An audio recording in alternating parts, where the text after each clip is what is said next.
Salut! Tu te poses certainement de nombreuses questions à propos de l'oral du bac français et plus particulièrement de la deuxième partie de ton épreuve.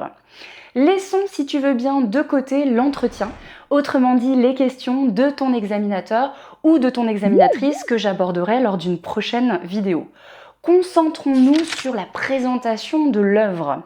Que dire, dans quel ordre, comment être convaincant ou convaincante et surtout de quelle façon se démarquer. Je te propose une nouvelle session de coaching spécial oral du bac français pour que tu fasses le plein d'astuces et que tu puisses exceller lors de cette seconde partie d'épreuve. À tout de suite!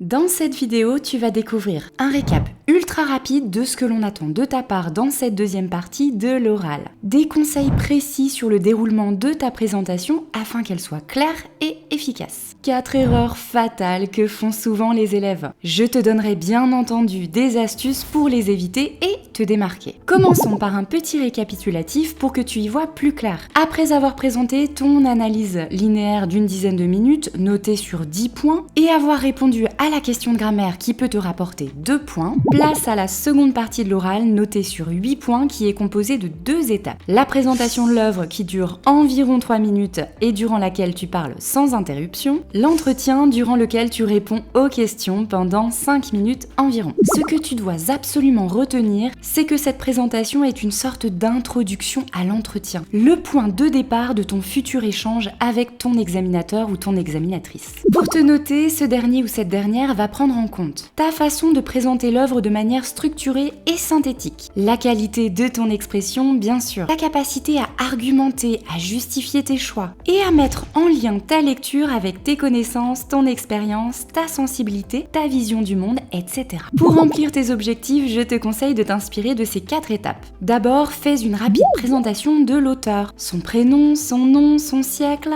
son mouvement littéraire si tu le connais, quelques éléments biographiques en lien avec l'œuvre si tu en trouves et si cela te semble pertinent. Ensuite, intéresse-toi à ce que j'appelle les secrets de fabrication du livre. Son contexte historique, littéraire, sa réception. Autrement dit, la réaction immédiate des lecteurs ou du public. L'œuvre a-t-elle connu un certain succès? A-t-elle soulevé des polémiques ou été au cœur de scandales? Tout cela, tu dois l'exprimer mais de façon très synthétique. Ne rentre pas trop dans les détails. Résume ensuite l'intrigue dans les grandes lignes. Enfin, fais un petit rappel, pourquoi pas, des thèmes clés. Si tu penses que c'est essentiel, tu peux également citer très rapidement les enjeux du livre. A-t-il été écrit pour rendre hommage? Pour dénoncer quelque chose ou quelqu'un? Pour sensibiliser à un sujet? Pour émouvoir, exprimer des sentiments, etc. Je fais souvent passer des oraux à mes élèves lors de mes cours particuliers. À cette étape, j'ai relevé 2 erreurs très fréquentes et très ennuyeuses. Mes élèves ont tendance à faire des résumés de l'intrigue trop longs, trop détaillés, ce qui n'est pas du tout une bonne idée. Pourquoi ?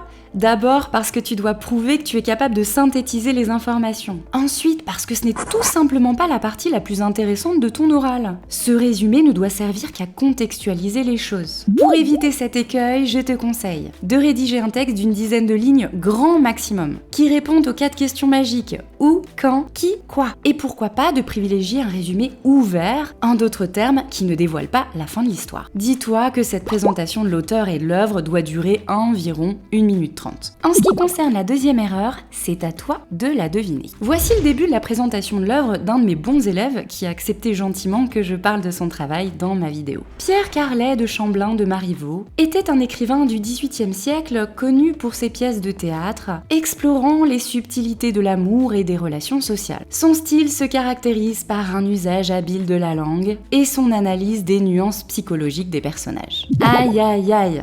Le problème, mon élève pour ce texte a utilisé Internet et plus précisément une intelligence artificielle. Je l'ai immédiatement deviné. Les phrases sont trop longues, un peu maladroites et l'on y retrouve des tics de langage. Au moment de réciter son texte, mon élève a d'ailleurs manqué de naturel. J'ai tout de suite vu que cela ne venait pas de lui, mais de son meilleur ami ChatGPT. Si je m'en suis rendu compte, tu imagines bien que l'examinateur s'en apercevra aussi. En réalité, s'inspirer d'Internet n'est pas du tout interdit. Mais attention, il est essentiel de reformuler formuler le contenu dans tes mots, afin de le comprendre, de le maîtriser, de pouvoir le dire de façon plus naturelle. En somme, afin tout simplement de te l'approprier. Avant de découvrir d'autres astuces, mets-moi un petit pouce levé si cette vidéo te plaît. La partie essentielle de ta présentation, c'est la justification. Autrement dit, la réponse à la question « Pourquoi as-tu choisi cette œuvre plutôt qu'une autre ?» Cette réflexion est très intéressante car elle peut devenir personnelle. Tu peux la mettre en relation avec ton vécu, tes valeurs, ton caractère, ton ressenti,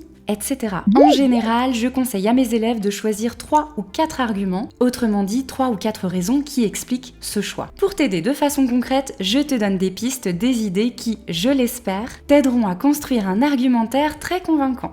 Tu as été transporté par le cadre de l'histoire, le lieu séduisant, des paysans, étonnants, etc. Ou par l'atmosphère du livre. Tu t'es attaché au personnage principal ou à un personnage secondaire. Il faudra expliquer pourquoi, bien entendu. Le suspense t'a rendu curieux, curieuse de poursuivre ta lecture. Tu as appris quelque chose grâce à cette œuvre, sur une époque, un milieu social, etc. Tu as été sensible au message de l'auteur ou aux émotions engendrées par le livre. Utilise la première personne du singulier pour t'exprimer. Au fait, tu n'es pas obligé de parler uniquement de ce qui t'a plu. Tu peux également apporter des nuances et faire preuve d'esprit critique, sans pour autant, tu t'en doutes, descendre en flèche l'œuvre en question. Par exemple, néanmoins, j'ai éprouvé une certaine déception lorsque j'ai découvert la fin du livre car, et tu expliques en quelques mots ce qui t'a laissé sur ta faim, ce qui t'a frustré. Là aussi, je mets en lumière 2 erreurs très fréquentes qui peuvent te faire perdre des points. Mes élèves, lors de leur première orale, font souvent la même faute. Ils ont tendance à donner des arguments, mais ne les développent pas suffisamment. Pour éviter ce piège, je t'invite à trouver 1 ou 2 exemples qui illustrent tes idées, tes arguments. Non pas des citations, mais des passages que tu peux reformuler dans tes mots. Si par exemple tu expliques qu'un personnage t'a touché, précise les moments où il a eu un comportement exemplaire ou émouvant, car plus tu seras précis ou précise, mieux ce sera. Deuxième erreur, l'argumentation un peu trop scolaire à travers laquelle un élève récite son cours. Pour t'aider, connecte-toi à tes émotions, pense à ton expérience personnelle ou évoque tout simplement tes goûts.